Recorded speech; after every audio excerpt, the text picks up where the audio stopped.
നമസ്കാരം. അയോധ്യയിലെ രാമക്ഷേത്രം ഉയർന്നു വന്നപ്പോൾ ഏറ്റവും അധികം ഉയർന്നു വന്ന വിമർശനങ്ങളിലൊന്നായിരുന്നു ഒരു ക്ഷേത്രം ഉയർന്നു വന്നതുകൊണ്ട് വിശ്വാസികൾക്കല്ലാതെ മറ്റാർക്ക് എന്ത് പ്രയോജനം ലഭിക്കാനാണ് എന്ന്. അതിനുള്ള ഒരു ഉത്തരം ഇപ്പോൾ പുറത്തു വന്നിട്ടുണ്ട്. കൃത്യമായ ഒരു ഉത്തരം തന്നെ. അതായത് രാമക്ഷേത്രത്തിന്റെ ഈ ഒരു പ്രാണപ്രതിഷ്ഠാ ചടങ്ങ് ഉത്സവ സമാനമായി രാജ്യമെമ്പാടും ആഘോഷിച്ചപ്പോൾ രാജ്യത്തെ സാമ്പത്തിക മേഖലയ്ക്കും ഒരു പുതിയ ഉണർവ് ലഭിച്ചു എന്ന് തന്നെയാണ് റിപ്പോർട്ടുകൾ സൂചിപ്പിക്കുന്നത്. രാജ്യമെമ്പാടും പ്രാണപ്രതിഷ്ഠയുടെ ചടങ്ങുമായി ബന്ധപ്പെട്ട് നടത്തിയ ഷോപ്പിങ്ങുകളും അല്ലെങ്കിൽ കച്ചവടങ്ങളും ഒക്കെ വഴി ഏകദേശം 1.25 ലക്ഷം കോടി രൂപയുടെ വരുമാനം ലഭിച്ചു എന്നാണ് പ്രാഥമിക നിഗമനം. Confederation of all India traders ആണ് ഈ കണക്കുകൾ പുറത്തുവിട്ടിരിക്കുന്നത്. UP-യിൽ മാത്രം 40,000 കോടി രൂപയുടെ കച്ചവടമാണ് ഈ അയോധ്യയിലെ രാമക്ഷേത്രത്തിന്റെ പ്രാണപ്രതിഷ്ഠാ ചടങ്ങുമായി ബന്ധപ്പെട്ട് മാത്രം നടന്നിരിക്കുന്നത്.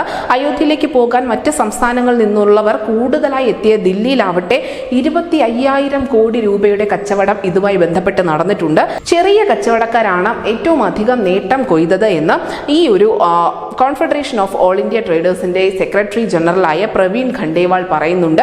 പ്രാണപ്രതിഷ്ഠ നാടും നഗരവും ആഘോഷമാക്കുന്നതിന്റെ ഭാഗമായി എല്ലാ നഗരവും അയോധ്യയാക്കും, എല്ലാ വീടുകളും അയോധ്യയാക്കും എന്നുള്ള ഒരു ക്യാമ്പയിൻ സംഘടിപ്പിച്ചിരുന്നു. അതുകൊണ്ട് തന്നെ ചെറിയ അലങ്കാര വസ്തുക്കൾ അല്ലെങ്കിൽ മധുര പലഹാരങ്ങൾ, രാമക്ഷേത്രത്തിന്റെ ചിത്രം പ്രിന്റ് ചെയ്ത ടീഷർട്ടുകൾ തുടങ്ങിയവയൊക്കെ ധാരാളമായി തന്നെ വിറ്റുപോയിരുന്നു. ഒരു ദീപാവലിക്ക് ഉണ്ടാവുന്ന കച്ചവടം എങ്ങനെയാണ് രാജ്യത്ത് പ്രതിഫലിക്കുക എന്ന് നമുക്കറിയാം. കാര്യം അത് സ്റ്റോക്ക് എക്സ്ചേഞ്ചുകളിൽ പോലും അല്ലെങ്കിൽ വലിയ വിപണിയെ പോലും വലിയ തോതിൽ സ്വാധീനിക്കാറുണ്ട്. അതുകൊണ്ട് തന്നെയാണ് വൻകിട കമ്പനികളൊക്കെയും വലിയ ഓഫറുകളും മറ്റും ദീപാവലിക്ക് തരുന്നത്. അങ്ങനെ ദീപാവലിക്ക് ഉണ്ടാവുന്ന ഒരു കച്ചവടം എന്താണോ അതിൻ്റെ 10 മടങ്ങ് ഇരട്ടിയാണ് അയോധ്യയിലെ രാമക്ഷേത്രത്തിന്റെ പ്രാണപ്രതിഷ്ഠാ ചടങ്ങുമായി ബന്ധപ്പെട്ട് ഉത്തർപ്രദേശും ദില്ലിയും അടക്കമുള്ള സംസ്ഥാനങ്ങളിൽ നടന്നിരിക്കുന്നത്. എന്തായാലും ചെറുതും വലുതുമായ 15 ലക്ഷത്തോളം ബിസിനസ് സ്ഥാപനങ്ങൾ അല്ലെങ്കിൽ ബിസിനസ് ക്യാമ്പയിനുകളാണ് ഈ പരിപാടിയുടെ ഭാഗമായി നടന്നിട്ടുള്ളത് എന്നും പറയുന്നുണ്ട്.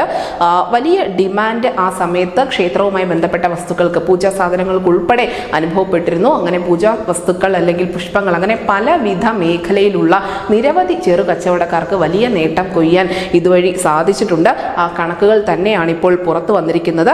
അങ്ങനെ കച്ചവടക്കാർക്ക്, പ്രത്യേകിച്ചും ചെറുകിട കച്ചവടക്കാർക്ക് രാമക്ഷേത്രം സമ്മാനിച്ച നേട്ടം ചെറുതല്ല.